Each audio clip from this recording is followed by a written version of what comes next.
और ध्यान रखना, जब भी तुम्हें लगे कि हाथ में कुछ ना आया, तब समझ लेना कि अपेक्षा की थी कुछ। अपेक्षा के बिना विषाद होता ही नहीं। तुमने वफा मांगी होगी तो बेवफा मिली। जब तुम मांगोगे कुछ, उससे विपरीत पाओगे। मांगना ही मत। बिन मांगे मोती मिले, मांगे मिले न चून। ये परमात्मा की तरफ जाने का रास्ता भिखमंगेपन का नहीं है, ये सम्राटों जैसा है। तुम मांगना मत तो मिलता है। तुम मांगो कि तुमने ही बाधा खड़ी कर दी। तुम्हारी मांग ही अड़चन बन जाती है। यारी करके देखा, यार मिलता नहीं, नहीं देखा ही नहीं। जिनने यारी करके देखा उन्हें सदा मिला। पूछो मंसूर से, पूछो बुद्ध से, पूछो नारद से, पूछो मीरा से, चैतन्य से, पूछो फरीद से, कबीर से, नानक से। करोड़ों गवाह हैं इसके कि जिन्होंने यारी की उनको यार मिलता। और परमात्मा और बेवफा ऐसा होता ही नहीं, ऐसा उसका स्वभाव नहीं। तुम्हारी ही कहीं भूल होगी। तुम कहीं अधैर्य में, जल्दी में लगे हो। भीतर से तुमने पुकारा ही नहीं। ऊपर ऊपर से आवाज दी थी और भीतर संदेह रहा होगा। मैंने सुना है विवेकानंद अमेरिका के गांव में बोले तो उन्होंने बाइबल का एक उदाहरण दिया कि यदि तू पहाड़ से भी कह दे आस्था से भर के कि हट जा, तो पहाड़ हट जाता है। एक बूढ़ी औरत सुन रही थी। उसने कहा ये हमको ख्याल ही ना था। उसके घर के पीछे एक पहाड़, और उसकी वजह से हवा भी नहीं आती और गर्मी में तप भी जाती है पहाड़ी। और तो उसने कहा ये तो बड़ी सरल है। वो भागी घर। उसने कहा कि हटा दो, इसमें दिक्कत ही क्या है। उसने जाके खिड़की खोल के एक दफा सोचा आखिरी बार तो और देख ले, फिर तो हट ही जाएगा। खिड़की खोल के देखा, खिड़की बंद की, बैठ के नीचे उसने कहा हे परमात्मा, श्रद्धा से भर के कह रही हूं, हटा इस पहाड़ को, बिल्कुल हटा दे। फिर 2-3 मिनट उसने वक्त भी दिया भगवान को। फिर उसने खिड़की खोली, वो पहाड़ वहीं के वहीं। उसने कहा जा भी, मुझे पहले से पता था कि कहीं कोई पहाड़ ऐसे हटते। पहले से ही पता था कि कहीं पहाड़ ऐसे हटते। जब पहले से ही पता था तो वो जो प्रार्थना थी ऊपर ऊपर रही होगी, भीतर तो संदेह ही रहा होगा। एक गांव में वर्षा न हुई तो गांव के पुजारी ने सारे गांव के लोगों को इकट्ठा किया कि प्रार्थना करेंगे, वर्षा हो जाएगी। सारा गांव आ गया। पुजारी भी चला गांव के बाहर जहां सब इकट्ठे हो रहे थे, एक मंदिर के पास। पुजारी के पास एक छोटा सा बच्चा भी चल रहा था, एक बड़ा छाता लिए। उस पुजारी ने कहा नालायक, छाता कहां ले जा रहा है?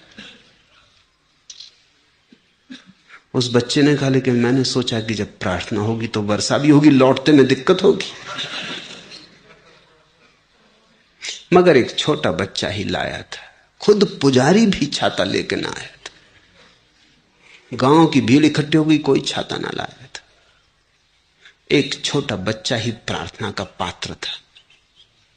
एक वही भरोसे से आया था कि जा ही रहे हैं प्रार्थना करने तो वर्षा होगी।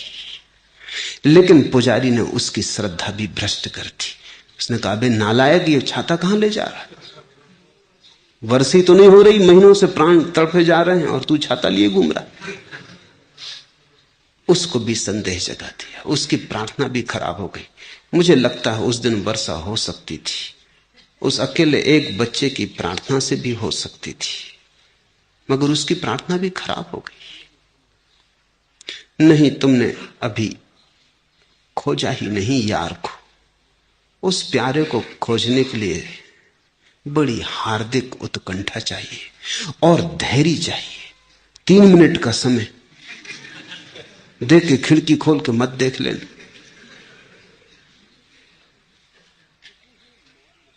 सुकून है मौत यहां जौ के जुस्तजू के लिए, ये तसनगी वो नहीं जो बुझाई जाती। जो उसकी खोज पे निकलते हैं वो कोई प्यास बुझाने थोड़ी निकलते। वो कहते हैं ये तसनगी वो नहीं जो बुझाई जाती है। कोई प्यास ऐसी थोड़ी है जो बुझाने की जरूरत। ये तो प्यास बड़ी प्यारी है। वो तो कहते हैं जितनी याद करवाए और जितनी देर प्रतीक्षा करवाए तेरी कृपा। तेरा मिलन ही थोड़ी सुखद है, तेरा इंतजार भी। भक्त कहता है छिपा रहे, जितना छिपना हो अच्छा ही हुआ, और प्रार्थना कर लेंगे थोड़ी, मिल जाएगा तो फिर क्या होगा। छिपा रहे, थोड़ा और इंतजार सही। उसका इंतजार भी प्यारा है। सुकून है मौत यहां, उसकी राह पर जो सुकून की तलाश कर रहे हैं, चैन की तलाश कर रहे हैं, वो तो गलती में है। सुकून है मौत यहां जौ के जुस्तजू के लिए, जो जीवन की तलाश पर निकले हैं, परमात्मा की तलाश पर निकले हैं।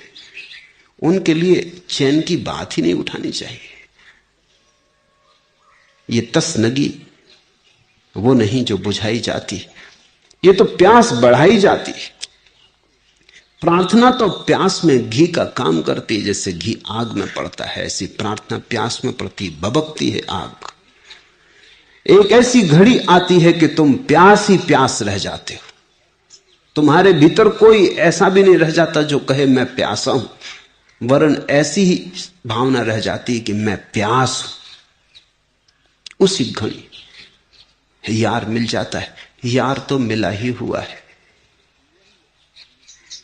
यह न पानी से बुझेगी, यह न पत्थर से दबेगी, यह न सोलों से डरेगी। यह बेयोगी की लगन है, यह पपीहे की रटन है।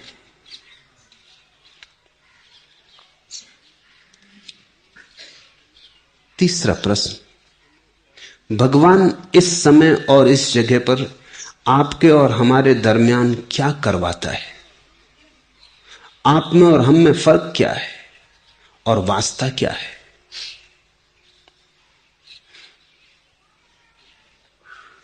बड़ा खेल करवाता है।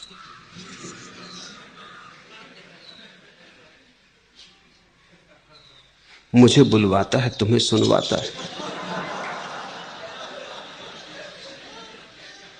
मगर वही मुझसे बोलता है, वही तुमसे सुनता है।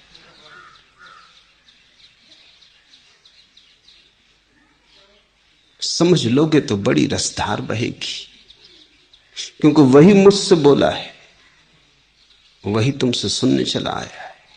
उसके सिवा कोई और नहीं। परमात्मा अपने ही साथ लुका छिपी खेलता है, यही उसकी लीला है।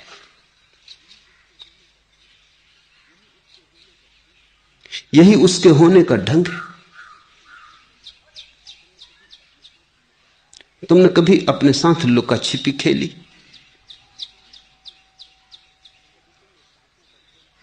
कभी तुमने ताशों का खेल खेला अकेले ही? कभी कभी ट्रेन में मैं यात्रा करता था तो कुछ लोग मिल जाते अकेले, मेरे डब्बे में होते। वो कहते आप साथ देंगे ना? मैं जरा और दूसरे खेल में लगा हूं, आप बाधा न दे।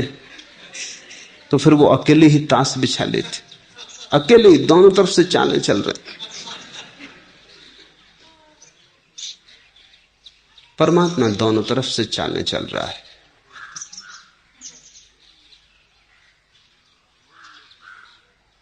राम में भी वही और रावण में भी वही। और अगर रामायण पढ़ के तुमको यह ना दिखाई पड़ा कि रावण में भी वही, तो तुम चूक गए, रामायण समझ ना पाए। अगर यही दिखाई पड़ा कि राम में ही केवल है, बस भूल गए, भटके। रावण में भी वही, अंधेरा भी उसी का है, रोशनी भी उसी की है, बोलता भी वही मुझसे है, सुनता भी वही तुम में है। तुम जिसे खोज रहे हो वो तुम में ही छिपा है, खोजता भी वही है, खोजा जा रहा भी वही है। जिस दिन जानोगे, जागोगे, उस दिन हंसोगे। जिन फकीर बोकोजू परम ज्ञान को उपलब्ध हुआ तो लोगों ने उससे पूछा कि परम ज्ञान को उपलब्ध होने के बाद तुमने पहली बात क्या की? उसने कहा और क्या करते, एक प्याली चाय की मांगी। लोगों ने कहा प्याली चाय की? परम ज्ञान और प्याली चाय की? उसने कहा और क्या करते? जब सारा खेल समझ में आया कि अरे वही खोज रहा है, वही खोजा जा रहा है, तो और क्या करते?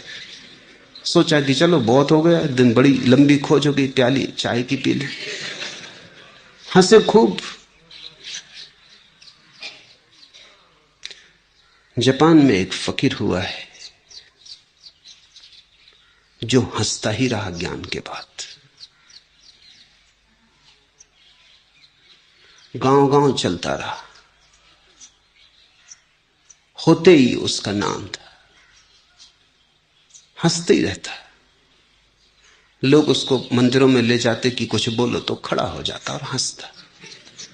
पूछते कुछ बोलो, तब और क्या बोले, और हमारी फजीत करवाओगे? देख रहे खेल, हंस रहे, वही खोज रहा, वही खोजा जा रहा। अब और किससे बोलना, क्या बोलना है? तुम पूछते हो भगवान इस समय और इस जगह पर हमारे और आपके दरमियान क्या करवाता? बड़ा खेल करवाता। जिस दिन समझ लोगे उस दिन बड़ी रसधार बहेगी। आप में और हम में फर्क क्या है?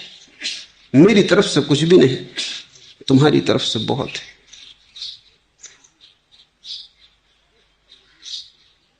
और चेष्टा यही है कि तुम्हारी तरफ से भी न रह जाए। मेरी तरफ से तो तुम वही हो जहां मैं हूं, तुम्हारी तरफ से तुम सोचते हो वहां नहीं हो। सोचते हो, वो तुम्हारा सपना है कि वहां नहीं हो तो तुम भी वही हो, तो तुम भी भगवान। भगवत्ता तुम्हारा स्वभाव है। बुद्धत्व तुम्हारी नियति है, तुम उससे भाग नहीं सकते, बच नहीं सकते। जैसे कमल कमल है, गुलाब गुलाब है, ऐसे तुम बुद्ध हो, बुद्धत्व को उपलब्ध हो।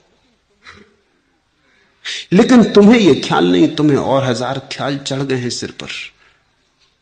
कोई समझ रहा है दुकानदार हूं, कोई समझ रहा है डॉक्टर हूं, कोई समझ रहा है इंजीनियर हूं, कोई समझ रहा है स्त्री हूं, कोई समझ रहा है पुरुष हूं, कोई कहता है हिंदू हूं, कोई कहता है मुसलमान हूं। तुम न मालूम कितने और हजार बीमारियों से रुग्ण हो, सिर्फ एक को नहीं देखते जो तुम हो। तुम भगवान हो। दुकान वगैरह करो, भगवान होते हुए करो। चलने दो, खेल को रोकने की भी कोई जरूरत नहीं है। समझ लो कि खेल है, कुछ छोड़ के भाग जाने की जरूरत नहीं, क्योंकि भागता तो वही है जो समझता है कि खेल नहीं है, जो गंभीरता से ले लेता वही भागता। इसलिए तो मैं अपने सन्यासी को कहता हूं कहीं भागना मत। भागे कि शक, भागे कि मतलब साफ हो गया कि तुमने गंभीरता से ले ली बात। चलो पत्नी है तो ठीक है, बच्चे हैं तो ठीक है, उनमें भी भगवान है।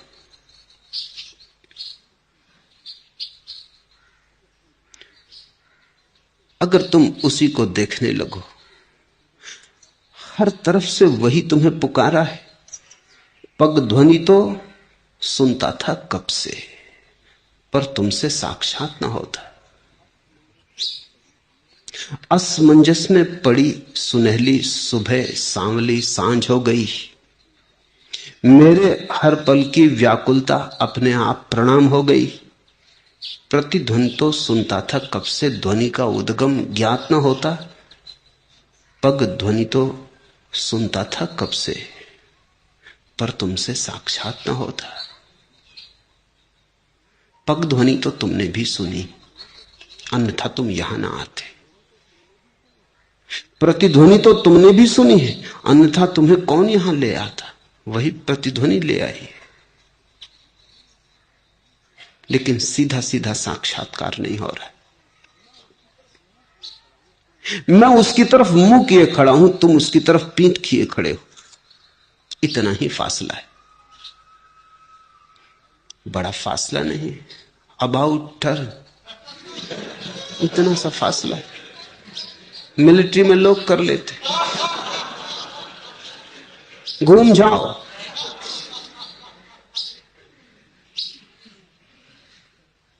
आप में और हम में फर्क क्या है? घूम जाओ। और वास्ता क्या है? मेरी तरफ से तो कोई भी नहीं, तुम्हारी तरफ से है। तुम कुछ पाने आए हो, वही बाधा बन रही। तुम कुछ तलाश रहे हो, वही बाधा बन रही। मैं तुमसे कह रहा हूं कि तुम जिसे खोज रहे हो वो मिला ही हुआ है। खोज के कारण ही तुम उलझन में पड़े हो। मुल्ला नसरुद्दीन बाजार से जा रहा था, गधे पे बैठा भागा। बाजार के लोगों ने पूछा, नसरुद्दीन कहां? मगर उसने कहा, अभी मत रोको, अभी मैं जल्दी में हूं। 2-3 घंटे बाद थका मांदा वापस लौट रहा था। लोगों ने पूछा, कहां इतनी तेजी में जा रहे थे? मैंने कहा, मेरा गधा खो गया था। लोगों ने कहा, तुम गधे पे सवार हो? कहा, ये 3 घंटे बाद समझ में आया। पहले तो एकदम घबराहट में छलांग लगा के गधे पे सवार हो गया, खोज में निकल गया। ना समझो, तुमने क्यों ना कहा? उनका, हम तो चिल्ला रहे थे, तुम बोले बहुत जल्दी में। मैं चिल्ला रहा हूं लेकिन तुम कहते हो बहुत जल्दी में। तुम्हें हंसी आती नसरुद्दीन पे, लेकिन तुमने कभी ख्याल किया, चश्मा लगा के तुमने कभी चश्मा नहीं खोजा? तो फिर तुम्हें चश्मा लगाने नहीं आया। कान पे कलम खोज के तुमने कभी कलम नहीं खोजी, तो फिर तुम्हें कलम लगाने नहीं आया। तुम अपनी जिंदगी में खुद ही खोज लोगे अगर तुम गौर करोगे। कई बार विस्मरण की दशा होती, चश्मा लगाए होते और उसी से खोजते होते कि चश्मा कहां है। जल्दी में ये हो जाता, ट्रेन पकड़नी है और घड़ी समय बताए दे रही है और बाहर ड्राइवर हॉर्न बजा रहा है, घबरा गए, अब खोजने लगे चश्मा कहां है। स्वभावतः चश्मा आंख के इतने करीब है कि एकदम दिखाई भी नहीं पड़ता। परमात्मा उससे भी ज्यादा करीब है। करीब कहना ठीक नहीं, आंख के भीतर है, इसलिए कैसे दिखाई पड़े। तुम्हारी अड़चन यही है कि तुम कुछ खोज रहे हो, और तुम जब खोजोगे तो तुम्हें कोई ना कोई मिल जाएगा बताने वाला कि ऐसे खोजो। मैं तुमसे यही कहना चाहता हूं कि खोज की जरूरत नहीं है। तुम जरा शांत होकर बैठ जाओ, छूट जाने दो ट्रेन, बजाने दो ड्राइवर को हॉर्न, तुम जरा शांत होकर बैठ जाओ, आंख बंद कर लो। तुम अचानक पाओगे भीतर मौजूद है, उसे कभी खोया ही नहीं। जो खोजा है वो परमात्मा नहीं। मेरे पास लोग आते हैं, वो कहते हैं परमात्मा खोजना है। मैं कहता हूं बड़ी झंझट की बात, तुमने खोया कहां? वो सिर हिलाते हैं, वो कहते हैं खोया? खोया तो कहीं भी नहीं, फिर किस लिए खोज रहे हो?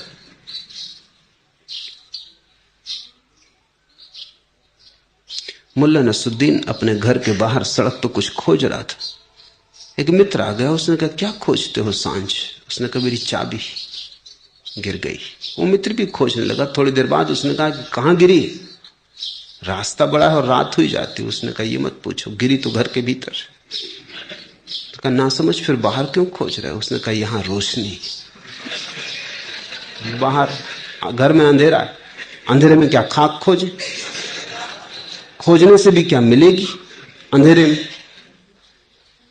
तुम खोज रहे हो परमात्मा को क्योंकि भीतर अंधेरा है और सब रोशनी बाहर है। आंख बाहर खुलती, हाथ बाहर फैलते, बस टटोलने लगे। लेकिन जिसको तुम टटोल रहे हो वो तुम्हें वहां मिलेगा नहीं, क्योंकि वो तुम्हारे टटोलने में छिपा है, तुम्हारे भीतर छिपा है।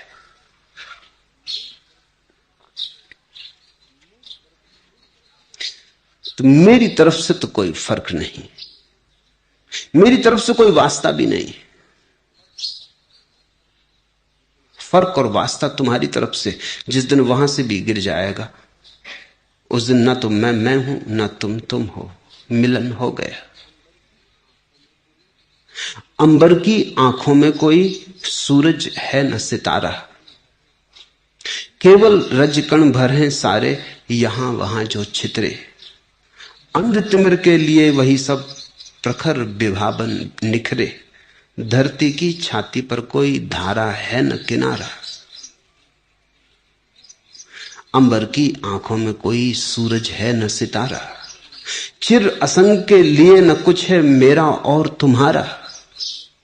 जो अपने में पूर्ण उसे कब कोई भेद सुहाता, यह अपूर्ण के मन की छलना जोड़ा करती नाता। परमहंस के लिए न कोई है चंदन अंगारा, अंबर की आंखों में कोई सूरज है न सितारा। मेरे लिए तो कोई फर्क नहीं, मेरे लिए तो कोई भेद नहीं, तो नाता तो कैसे होगा? अपने से ही कहीं कोई नाता होता है। लेकिन तुम्हारे लिए नाता है, क्योंकि तुम कुछ खोजने आए हो। तुम्हारी खोज बीच में अड़ंगा बन रही। मत खोजो, छोड़ दो आकांक्षा, सिर्फ बैठे रहो मेरे पास। उसी को हमने पुराने दिनों में सत्संग कहा था। सत्संग का अर्थ है खोज भी नहीं रहे, बस बैठे हैं पास पास। जिसको मिल गया है या जिसने जान लिया कि कभी खोया न था, उसके पास बैठे, बस बैठे। न कोई विचार है, न कोई कामना है।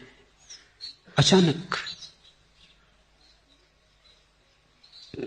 तुम नहीं रह जाते, एक पर्दा हट जाता, एक घूंघट उघड़ जाता।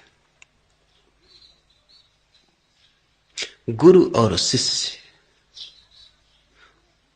उसी क्षण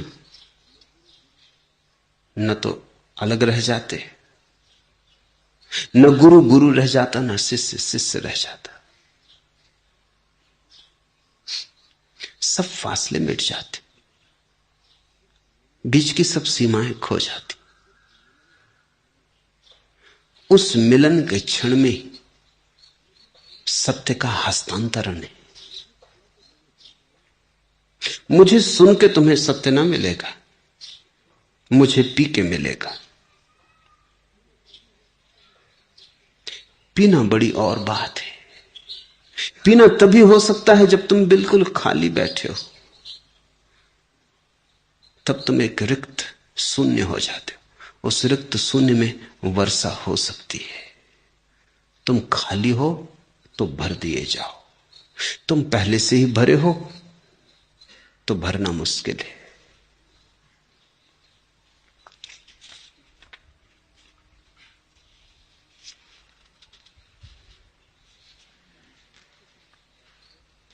चौथा प्रश्न, आपके पास बैठकर लगातार 1.5 घंटे तक आपका प्रवचन सुनते समय मैं भक्ति के भाव और रस में इतना डूब जाती हूं कि पता नहीं मेरे दुख, चिंताएं और परेशानियां कहां खो जाती। एक अपूर्व शांति का अनुभव छा जाता है। परंतु प्रवचन के बाद आपका सानिध्य छूटते ही थोड़ी देर में मैं पुनः चिंताओं और परेशानियों से घिरने लगती हूं। जो अनुभव आपके प्रवचन व सानिध्य में होता है वह कैसे अधिक समय तक रहे, यह बताने का अनुग्रह करें।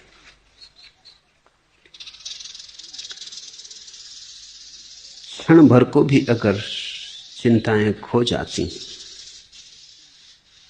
इच्छाएं विसर्जित हो जाती, तनाव तिरोहित हो जाता है, तो कुंजी तुम्हारे हाथ में आ गई। कुछ और अब चाहने को है नहीं। जो तुमने यहां किया है वही तुम फिर करो। यहां क्या किया है मुझे शांति से सुना। तुम्हारा ध्यान हट गया चिंताओं पर, इच्छाओं पर, बेचैनियों पर, उलझनों पर से। ध्यान मेरी तरफ लग गया। ध्यान जिस तरफ जाता है उसी तरफ जीवन हो जाता है। फिर घर वापस लौटे, फिर तुम अपना ध्यान, फिर तुमने अपना प्रकाश चिंताओं पर कुरेदने में लगा दिया, फिर चिंताएं खड़ी हो गई। तुम जिस तरफ ध्यान देते हो उसी तरफ तुम्हारा जीवन बहता है, और तुम जिस पे ध्यान देते हो उसी को तुम भोजन देते हो, शक्ति देते हो। अगर चिंताओं पर ध्यान दोगे, चिंताएं बलशाली हो जाएंगी। ध्यान भोजन है। इसलिए तो हम सब इतने ध्यान के लिए आतुर होते हैं। हम सब चाहते हैं लोग हम पे ध्यान दें। कोई तुम पे ध्यान ना दे तो तुम लगते हो जैसे मर गए। घर में आते हो, पत्नी ध्यान ही नहीं देती, वो अपना बर्तन ही मलती रहती, तुम गुजर जाते हो तो ऐसा लगता है जैसे खत्म हुए। बच्चे खेल रहे हैं, वो खेलते रहते, तुम गुजर जाते हो, कोई ध्यान ही नहीं देता। रास्ते से निकलते हो, कोई नमस्कार नहीं करता। 10-5 दिन में तुमको लगेगा क्या हुआ, मर गए क्या, कोई ध्यान ही नहीं दे रहा। इसलिए तो ध्यान की इतनी आकांक्षा होती है कि जो भी मिले सिर झुकाए कहो कैसे हो, चित्त प्रफुल्लित होता है। पत्नी दौड़ी आए, जूते निकाले, पैर दबाए, चित्त प्रफुल्लित होता है। एक आदमी मनोवैज्ञानिक के पास गया था, वो कह रहा था मैं बड़ी मुश्किल में पड़ गया हूं। 5 साल पहले जब मैंने शादी की थी, घर आता था तो पत्नी स्लीपर लेके दौड़ी आती थी और मेरा छोटा सा कुत्ता स्वागत में भौंकता था। अब सब उल्टा हो गया। कुत्ता तो स्लीपर लेके आता है, मुंह में दबाए, और पत्नी भौंकती। उस मनोवैज्ञानिक ने कहा मेरी समझ में नहीं आता उलझन क्या है, सेवाएं तो तुम्हें वही की वही मिल रही, लेकिन सेवाओं का सवाल नहीं, ध्यान का सवाल है।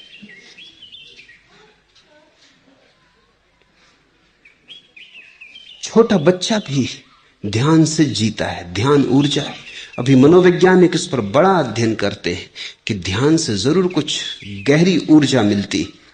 अगर मां बच्चे पर ध्यान ना दे वो सिकुड़ने लगता है। इसलिए तो बिना मां का बच्चा कितनी ही उसकी हिफाजत करो, कुछ उसमें कमी रह जाती, कुछ खोया खोया हो जाता है। क्योंकि बिना मां के कौन उसे ध्यान दे। नर्स दूध दे देती है, वक्त पे दवा दे देती है, कंबल उड़ा देती है, कपड़े बदल देती है, लेकिन ध्यान नहीं देती। ध्यान क्यों दे? उसका अपना बेटा घर प्रतीक्षा कर रहा है ध्यान के लिए। तो सब इंतजाम कर दो बच्चे के लिए, लेकिन सिर्फ मां का ध्यान ना मिले, वो प्रेमपूर्ण उष्मा ना मिले, वो प्रेमपूर्ण आंखें ना दिखाई पड़े कि कोई फिक्र करता है, कोई मेरे लिए आतुर है, कोई मेरी प्रतीक्षा करता है। मेरे हंसने से किसी के जीवन में फूल खिलते, मेरे उदास होने से कोई उदास हो जाता है।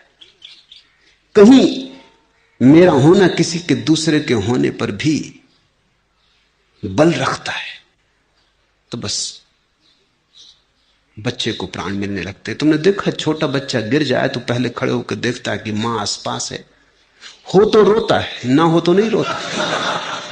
बड़े आश्चर्य की बात है, गिरने से नहीं रोता, गिरने का कोई संबंध ही नहीं है रोने से। मां हो तो ये मौका नहीं चूकेगा ध्यान का, चिल्लाएगा, रोएगा, मां ध्यान देगी। मां नहीं है क्या फायदा, फजूल लोग खड़े हैं और हंसी होगी, वो अपना चुपचाप झाड़ के चल पड़ता है। मैं एक छोटे बच्चे के साथ एक घर में मेहमान था, मां उसकी बाहर गई थी, वो मैं बैठा था, वो खेल रहा था, वो गिर पड़ा। उसने चारों तरफ देखा, मुझे बैठा देखा, उसने अजनबी आदमी, वो बैठा रहा। आधा घंटे बाद मैं तो भूल ही गया कब गिरा, जब उसकी मां लौटी वो एकदम से रोने लगा। मैंने पूछा कि तू हुआ क्या तेरा, तू बिल्कुल ठीक है? उसने कहा आधा घंटा पहले गिरा। तू तब क्यों नहीं रोया, ना समझ? उसने कहा फायदा क्या है? वो याद रखा उसने। अब कोई दर्द भी नहीं हो रहा है, मगर मां ध्यान देगी, चुपकारेगी, पुचकाएगी, हाथ फेरेगी। ये अवसर वो नहीं चूकना चाहता। ध्यान भोजन है। ध्यान रखना, तुम जिससे ध्यान देते हो उसे जीवन देते हो, तो गलत को ध्यान मत दो। यहां सुनते हो मुझे, चित्त प्रफुल्लित हो जाता, आनंदित हो जाता, एक शीतलता छा जाती। तुमने ध्यान मेरी तरफ दिया। गए घर, फिर खोदने लगे अपने घाव, फिर उघाड़ने लगे अपनी मलहमें, पट्टियां, फिर अंगुलियां डालने लगे अपनी पीड़ाओं में। क्या जरूरत है? करो ये। यहां से जाते समय ध्यान रखो कि अब उन्हीं घावों में हाथ नहीं लगाना है। पुरानी आदत है, हाथ चले जाएंगे, वापस लौटा लो। फिर तुम्हें अड़चन होगी कि अगर कुछ ना करें तो क्या करें। तो ध्यान देने को कुछ और बहुत घट रहा है चारों तरफ। पक्षियों के गीत हैं, उतना मधुर तो मैं तुमसे बोल भी नहीं सकता। जो वे तुमसे कह रहे हैं वो तो मैं कहना चाहता हूं, कह नहीं पाता। तुम पक्षियों के गीत ही सुनो, चुप बैठ के सारा ध्यान उन पर लगा दो। इससे भी ज्यादा गहरा सत्संग हो जाएगा। हवाएं वृक्षों को कपाती हैं, हवाओं की धुन वृक्षों के पत्तों में बजती है, उसे सुनो। परमात्मा वहां और भी अकलुषित भाव से प्रकट हुआ है। परमात्मा वहां और भी नैसर्गिक भाव से प्रकट हुआ है। झरने के पास बैठ जाओ, झरने की आहट सुनो, नाद सुनो। तुम कहोगे कहां झरने खोजे, कहां से पक्षी लाएं, कहां वृक्ष बीच बाजार में रहते। कोई हर्जा नहीं, सुनने की कला चाहिए। तो राह के शोरगुल को सुनो, सिर्फ राह के शोरगुल को सुनो। मत कहो अच्छा है बुरा है, बस सिर्फ सुनो। कारें दौड़ती हैं, बसें निकलती हैं, शोरगुल है, बच्चे चिल्लाते, कुत्ते भौंकते, बाजार लगा है, चुपचाप सुनो।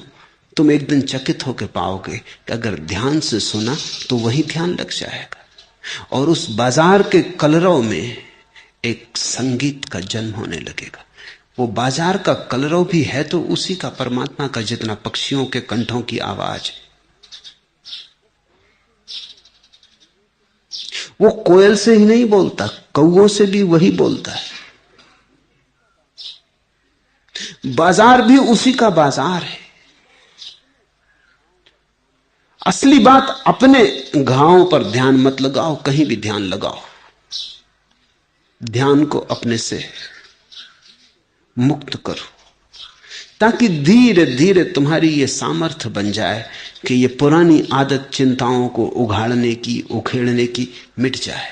जब ये आदत मिट जाएगी तब मैं तुमसे कहूंगा अब बाहर का भी ध्यान छोड़ो, अब आंख बंद करो, कहीं भी ध्यान ना लगाओ। अब सिर्फ आंख बंद करके खाली बैठे रहो। उस शून्य से तुम्हें परम संगीत सुनाई पड़ेगा। वही परम सत्संग है, उसी तरफ तुम्हें ले चल रहा हूं। चाबी तो तुम्हें मिल गई है, अब जरा उस चाबी का उपयोग करो।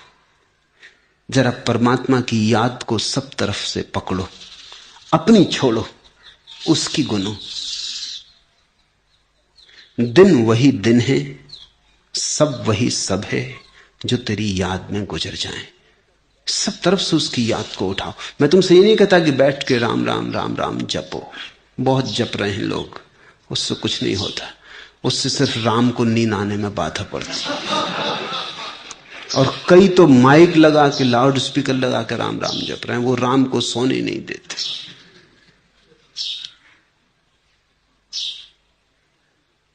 उस चिल्पों से कुछ भी ना होगा, उस शोरगुल से कुछ सार नहीं, तुम्हारी बकवास से कुछ ना होगा, तुम्हारी शांति से होगा। और अंतिम बात ख्याल रखो कि सब सत्संग अंततः तुम्हें अपने अंतरंग में ले जाने के लिए है, और सब ध्यान वस्तुतः उपाय है। मंजिल तो यह है कि तुम ऐसी दशा में आ जाओ जहां ध्यान की भी जरूरत ना रहे, बस तुम हो, काफी हो। न देखा कहीं वह जलवा जो देखा खान ए दिल में, बहुत मस्जिद में सर मारा, बहुत सा ढूंढा बुत खाना। बहुत मंदिर बहुत मस्जिद खोजे, मगर जो महोत्सव, जो सौंदर्य, जो जलवा खुद के भीतर हृदय में देखा वो कहीं भी ना देखा। न देखा कहीं वह जलवा जो देखा खाने दिल में, बहुत मस्जिद में सर मारा, बहुत सा ढूंढा बुत खाना। आखिरी सवाल, भगवान आपको जानने से पहले मैं राधा स्वामी संत से प्रभावित था, लेकिन उनसे दीक्षा नहीं ली, क्योंकि वहां मांस और शराब छोड़ने की शर्त थी। फिर आपकी किताब पढ़ के कुछ प्रयोग किए और अपने में परिवर्तन पाया। आधा पागल तो लोग मुझे पहले से ही कहते थे, क्योंकि मैं ज्यादा बोलता था, लेकिन अब नजदीकी दोस्त भी कहने लगे हैं कि मैं पागलपन की तरफ तेजी से बढ़ रहा हूं। वैसे मेरा बोलना जरूर बढ़ गया है, लेकिन भीतर मैं बढ़िया अनुभव करता हूं। अब सन्यास लेने का जी हो रहा है, लेकिन उसमें गैरिक वस्त्र और माला की शर्त है। क्या केवल माला से ही काम नहीं चल सकता है? पहली तो बात, अगर आधे ही पागल रहना हो तो माला से काम चल सकता है।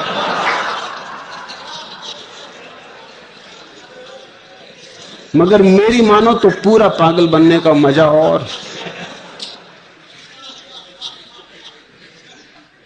ऐसी भी कंजूसी क्या। और जब पागली होने निकल पड़े तो आधा,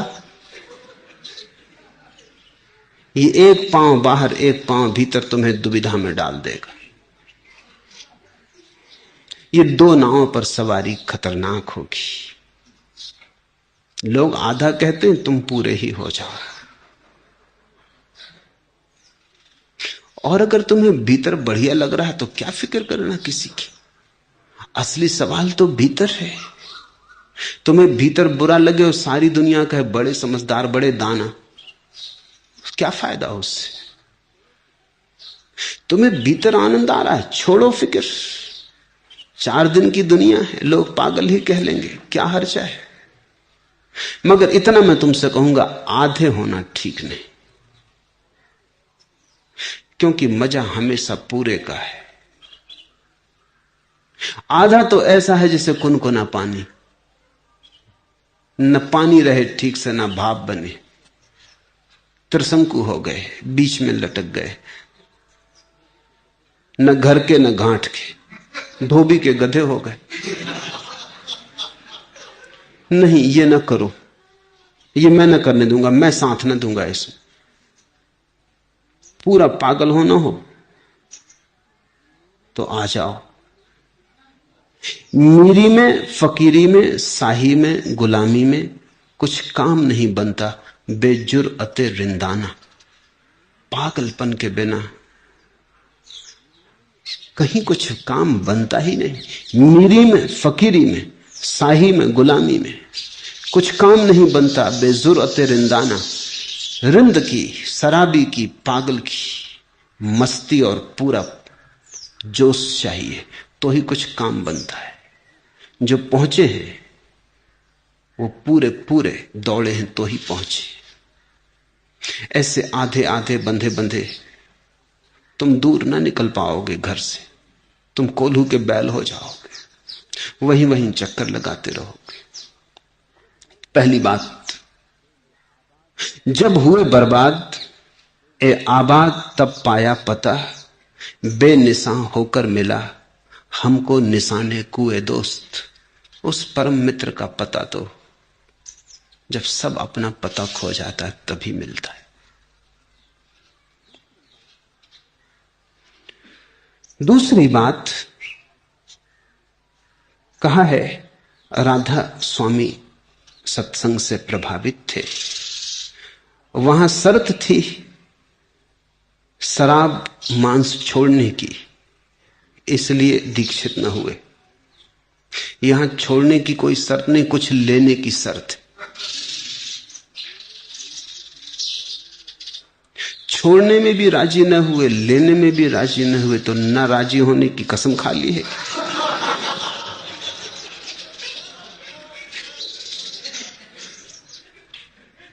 कुछ तो करो। पिछले प्रश्नोत्तर में नरेंद्र ने अपने पिता के संबंध में प्रश्न पूछा था। वो एक जैन मुनि के दर्शन को गए थे। वो बड़े प्यारे आदमी हैं। तो जैन मुनि के पास जब तुम जाओ दर्शन को, तीर्थ यात्रा को, वो गिरनार गए थे, वहां जैन मुनि के दर्शन को गए, तो मुनि ने कहा कि अब यहां आ ही गए हो तो कुछ त्याग करो, कुछ छोड़ दो। उन्होंने कहा महाराज अब आप कहते हैं तो कुछ करेंगे, लेकिन छोड़ना सधा ना सधा, पीछे झंझट हो, कुछ ले लेते। मुनि ने कहा चलो ठीक हो, क्या पता कि ये क्या ले लेंगे। इन्होंने कहा कि अब तक धूम्रपान नहीं करते थे, अब से नियमित करेंगे। अब वो धूम्रपान करते, क्योंकि तीर्थ में व्रत ले लिया तो उसको तो पूरा करना ही पड़ेगा।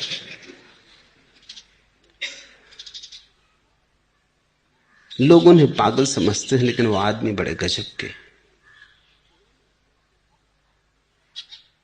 छोड़ना क्या, परमात्मा कहीं छोड़ने से थोड़ी मिलता है। बढ़ाओ अपने को, फैलाओ अपने को।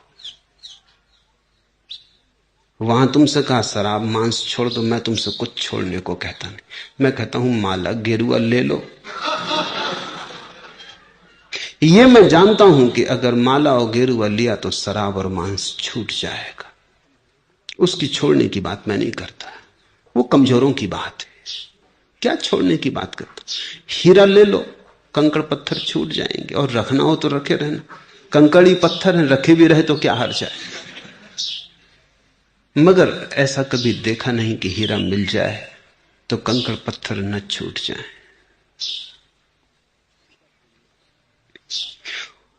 और ज्यादा बोलने का पूछा है कि ज्यादा बोलता हूं इसलिए लोग आधा पागल समझते हैं, और लिखा है कि बोलना और थोड़ा बढ़ता जा रहा है।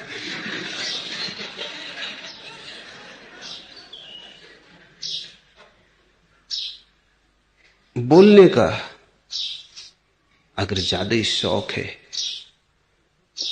तो अंट संट बोलें, अनर्गल बोलें, सधुकड़ी बातें बोलें कि खुद की भी समझ में ना आए क्या कह रहा।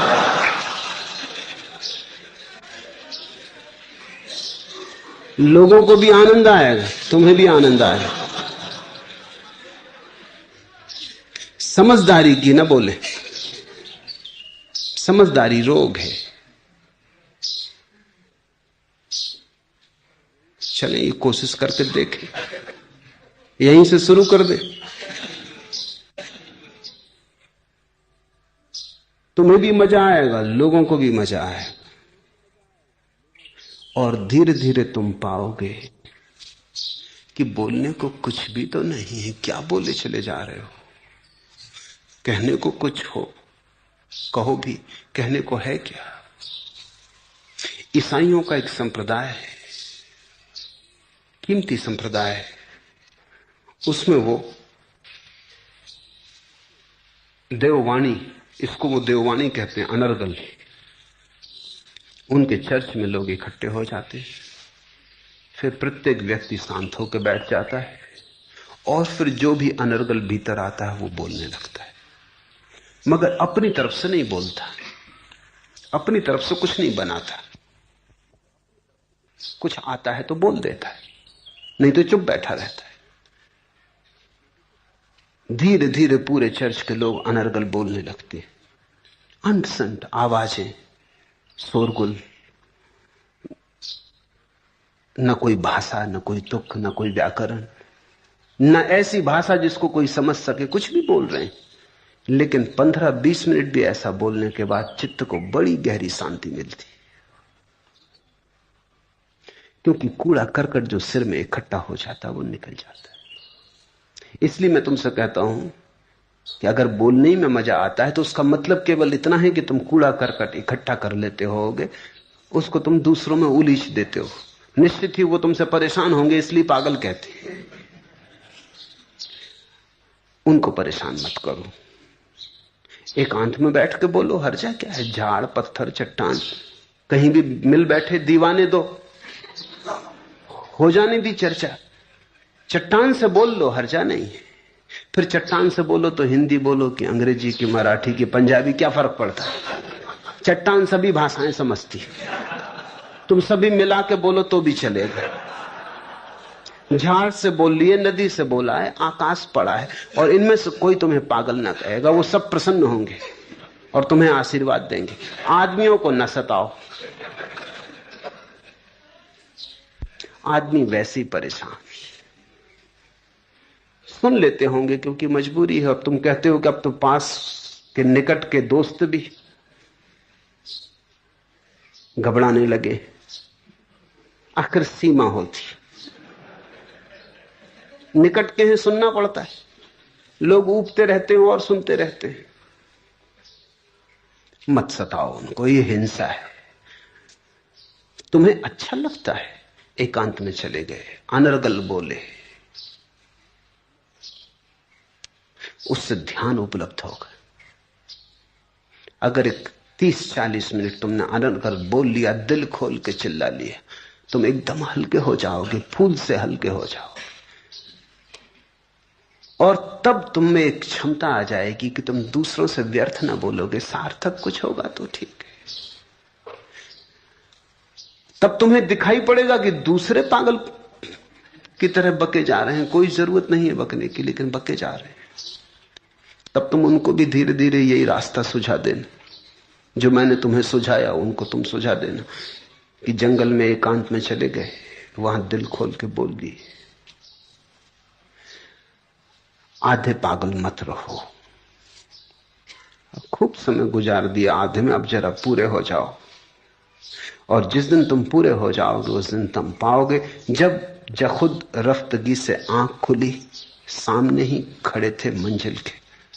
जब पूरे तल्लीन हो जाओगे पागलपन में और उससे डूब के बाहर आओगे और आंख खुलेगी, शांति में, मौन में, शून्य में, तुम पाओगे मंजिल के सामने ही खड़े। मंदिर के सामने ही हर एक व्यक्ति खड़ा है, कहीं और कोई जगह ही नहीं है जहां तुम खड़े हो जाओ। मंदिर की सीढ़ियों पर ही हर एक खड़ा है। आज इतना ही।